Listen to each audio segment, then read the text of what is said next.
आज हम लोग कुछ नए क्वेश्चन को डिस्कस करते हैं।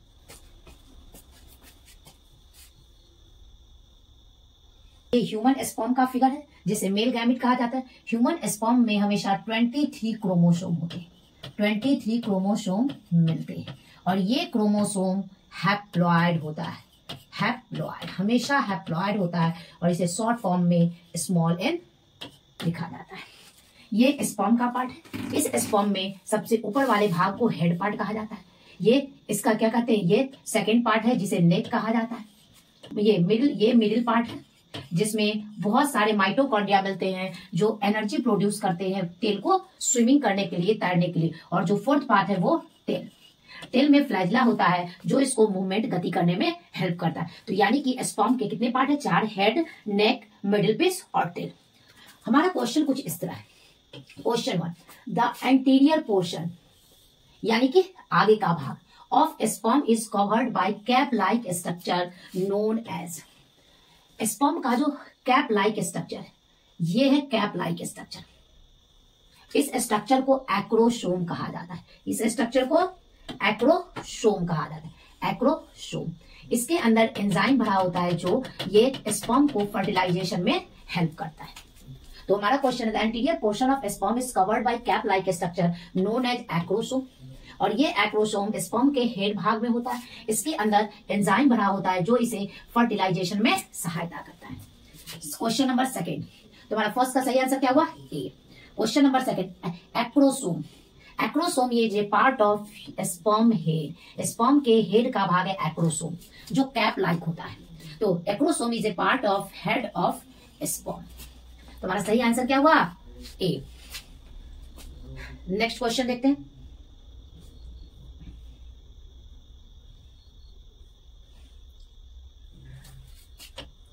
Question number 3, acrosome. अभी हम लोग डिस्कस कर चुके हैं कि जो ह्यूमन स्पर्म है उसके हेड वाले पार्ट में एक्रोसोम मिलता है। ये एक्रोसोम कैपलाइक स्ट्रक्चर है। इसके अंदर एंजाइम भरा होता है जो फर्टिलाइजेशन में हेल्प करता है। The acrosome of human sperm is formed from. Acrosome Golgi body से बना होता है। गोल्जी बॉडी यानी कि हमारा सही आंसर क्या हुआ, C. Next question, movement of sperm. Sperm में जो मूवमेंट होता है, गति होता है, इज डन बाय, ये टेल के द्वारा होता है। टेल के में फ्लैजिला मिलता है जो फ्लैजिला इसे मूवमेंट गति में हेल्प करता है। तो हमारा सही आंसर क्या हुआ, डी, टेल।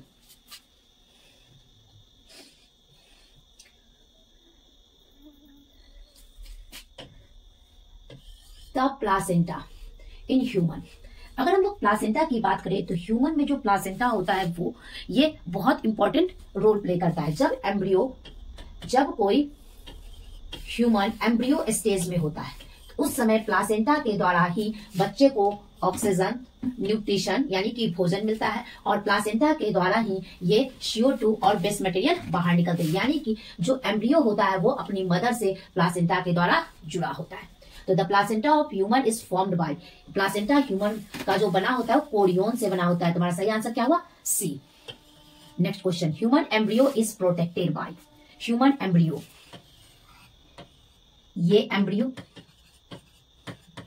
ह्यूमन एम्ब्रियो चारों तरफ से एक लिक्विड से घिरा होता है यानी लिक्विड से प्रोटेक्टेड, सुरक्षित होता है और उस लिक्विड को कहा जाता है अमनियोटिक fluid.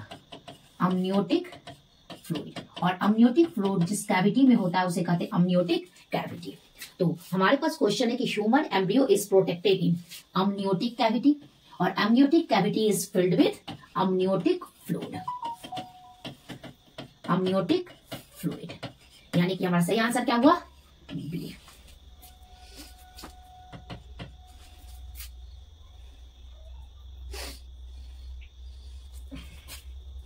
Next question, after how many month of pregnancy do limbs यानी कि हाथ पैर और हाथ पैर की उंगलियां, limbs and digits of embryo developed. जब एम्ब्रियो ये 1 महीने की मतलब फर्स्ट मंथ के प्रेगनेंसी के लास्ट में एम्ब्रियो का हार्ट का निर्माण होता है। हार्ट के साउंड को हम स्टेथोस्कोप से सुन सकते हैं। और जब सेकेंड मंथ का लास्ट होता है यानी कि सेकेंड मंथ में एम्ब्रियो का क्या लिम्ब और डिजीज का निर्माण होता है। तुम्हारा सही आंसर क्या हुआ, ए, 2 मंथ्स।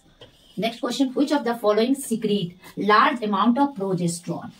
प्रोजेस्टेरोन के बारे में हमें एक विशेष बात पता होनी चाहिए। प्रोजेस्टेरोन को प्रेगनेंसी हार्मोन भी कहा जाता है। प्रोजेस्टेरोन को प्रेगनेंसी हार्मोन भी कहा जाता है। प्रेगनेंसी हार्मोन भी कहा जाता है। और ह्यूमन फीमेल में जो प्रेगनेंसी होती है वो 9 महीने 280 दिन और लगभग 38 से 40 सप्ताह का होता है। तो क्वेश्चन है कि विच of the following secret large amount of progesterone. तो हमारे ओवरी अंडाशय में जब कॉर्पस ल्यूटियम का निर्माण होता है वो एक लार्ज अमाउंट में प्रोजेस्टेरोन को रिलीज करता है, निकालता है। यानी कि सही आंसर क्या हुआ? C, corpus luteum.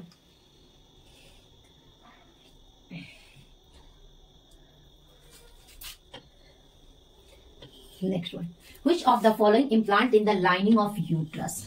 Uterus human female में सिंगल यूट्रस होता है। यूट्रस में 3 लेयर होते हैं। यूट्रस में 3 लेयर्स होते हैं। आउटर लेयर को पेरीमेट्रियम, मिडिल लेयर को मायोमेट्रियम और इनर लेयर को एंडोमेट्रियम कहा जाता है। तो क्वेश्चन है कि विच of the following implant in the lining of uterus. Uterus के एंडोमेट्रियम के लाइनिंग में ब्लास्टोसिस्ट को इम्प्लांट किया जाता है। ये इम्प्लांटेशन फर्टिलाइजेशन के 6 से 7 दिन बाद होता है। हमारा सही आंसर क्या हुआ? D, blastocyst. Next question, which of the following cell is haploid. अगर हम oogonia की बात करें तो oogonia हमेशा डिप्लॉयड होता है।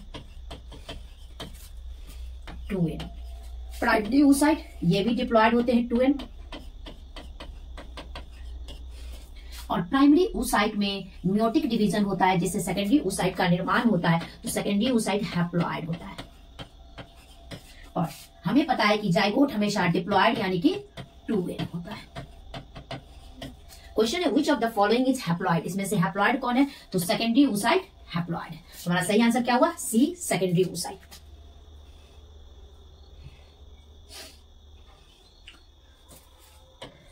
Next one, blood and circulatory system originate from which germinal layer.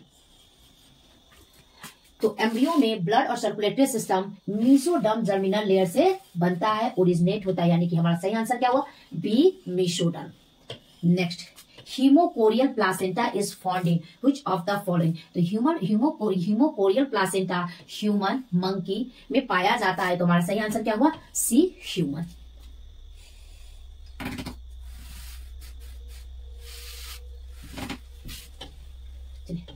Uterus is related to.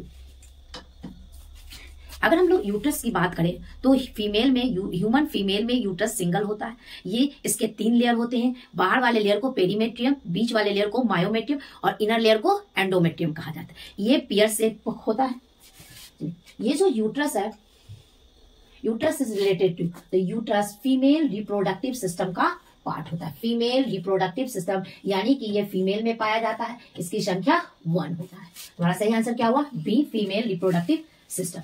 The total number of egg produced by a healthy human female during lifetime।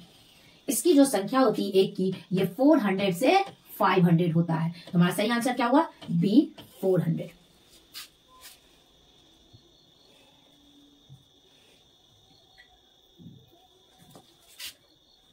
Graafian follicle found in. Menstrual cycle के दौरान graafian follicle human female के ovary में बनते हैं। तो ये graafian follicle is found in ovaries of human being. यानी कि ह्यूमन बीइंग कहने का मतलब ह्यूमन फीमेल के ओवरी में मेंस्ट्रुअल साइकिल के दौरान ग्राफियन फॉलिकल का निर्माण होता है। हमारा सही आंसर क्या हुआ? B, ovary of female. Sertoli cell are found in. अगर हम लोग मेल रिप्रोडक्टिव सिस्टम की बात करें तो ह्यूमन में जो मेल रिप्रोडक्टिव सिस्टम होते हैं टेस्टिस, उसके अंदर सेमनीफेरस ट्यूब्यूल होता है। और सेमनीफेरस ट्यूब्यूल के अंदर 2 प्रकार के सेल होते हैं, एक सर्टोली सेल और दूसरा होता है male germ cell. Male germ cell meiotic division से स्पर्म का निर्माण करता है और सर्टोली सेल स्पर्म को न्यूट्रिशन यानी कि पोषण देता है। तो पहला sertoli cell are found in, ये टेस्टिस में पाया जाता है। यानी कि male reproductive part testis, male sex organ testis के अंदर पाया जाता है। और ये क्या करता है? ये स्पर्म को न्यूट्रिशन प्रदान करता है, provide nutrition to the sperm. हमारा सही आंसर क्या हुआ? A, testis.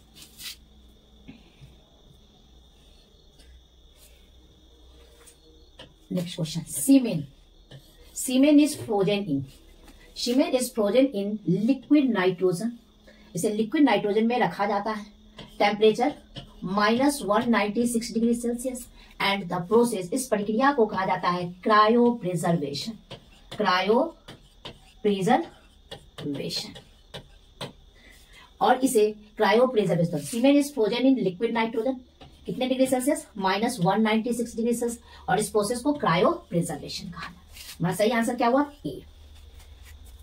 Next, after ovulation, menstrual cycle में 14 डेज पे, लगभग 14 डेज पे ओव्यूलेशन होता है, और ओव्यूलेशन के बाद एक ओवम रिलीज होता है। After ovulation the surrounded by a group of cell called, तो ओव्यूलेशन के बाद ओवम जिस सेल से घिरा होता है उसे कहा जाता है कोरोना रेडिएटा। तो हमारा सही आंसर क्या हुआ, ए, कोरोना रेडिएटा। तो ये आज के इंपॉर्टेंट क्वेश्चन थे। Thank you.